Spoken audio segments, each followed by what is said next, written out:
അങ്ങനെ മോളുടെ ബർത്ത്ഡേ ഒക്കെ കഴിഞ്ഞു. അപ്പോൾ കേക്കൊക്കെ ഇതൊക്കെയായിരുന്നു അവൾക്ക് കിട്ടിയ ഗിഫ്റ്റ് ഐറ്റംസ് കേട്ടോ. എനിക്ക് നല്ല ഇഷ്ടപ്പെട്ടു ഈ ഫോട്ടോ ഫ്രെയിം. എൻ്റെ ഒരു അനിയൻ കുട്ടൻ തന്നതാണ് കേട്ടോ. ഈ ഫോട്ടോ ഫ്രെയിമും ഹാർട്ടിൻ്റെയൊക്കെ എല്ലാം ഇഷ്ടപ്പെട്ടു. പേഴ്സണലി എനിക്ക് അത് നന്നായിട്ട് ഇഷ്ടപ്പെട്ടു, ഈ ഹാർട്ടും ഫോട്ടോ ഫ്രെയിമൊക്കെ. അപ്പോൾ അതൊക്കെ കഴിഞ്ഞിട്ട് ഇന്നലെ അവളുടെ ഫംഗ്ഷന് കൊടുത്തത് സത്യമായിരുന്നു കേട്ടോ. അപ്പോൾ അതിൻ്റെ കുറച്ച് ഇങ്ങനെ അച്ചാറൊക്കെ ബാക്കി വെച്ച് വന്നപ്പോൾ ഒരു പഴഞ്ഞു കുടിക്കാനുള്ള ഒരു മോഹം. അപ്പോൾ പഴങ്കഞ്ഞി നമ്മൾ കുടിക്കാൻ പോകണം കേട്ടോ. അതിന് വേണ്ടിയിട്ട് നമ്മൾ ചോറ്, പഴങ്കഞ്ഞിയുടെ ചോറ്, അതുപോലെ തന്നെ ഇച്ചിരി നാരങ്ങാച്ചാർ, മാങ്ങാച്ചാർ, ഇഞ്ചിക്കൂട്ടാൻ, അതുപോലെ തന്നെ ഇന്നലത്തെ കുറച്ച് സാമ്പാർ എല്ലാം കൂട്ടിക്കുഴച്ച് അടിപൊളിയായിട്ട് നമ്മൾ പഴങ്കഞ്ഞി കുടിക്കാൻ പോകണേ. കൂടെ നമ്മുടെ ഈ ചൂരക്കറിയും കൂടെ ചേർത്തിട്ടുണ്ട് കേട്ടോ. അതും കൂടെ ചേർത്തിട്ടാണ് നമ്മൾ കുടിക്കാൻ പോകുന്നത്.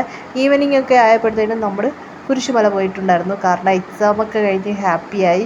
അപ്പോൾ കുരിശുമലയൊക്കെ വൈബൊക്കെ കുറച്ചൊക്കെ ഇങ്ങനെ ആസ്വദിച്ചു. കുഴപ്പമില്ല, നോട്ട് ബാഡ്. അപ്പോൾ ഇന്നത്തെ ബ്ലോഗ് ഇത്രയേ ഉള്ളൂ. ടാറ്റ ബൈ.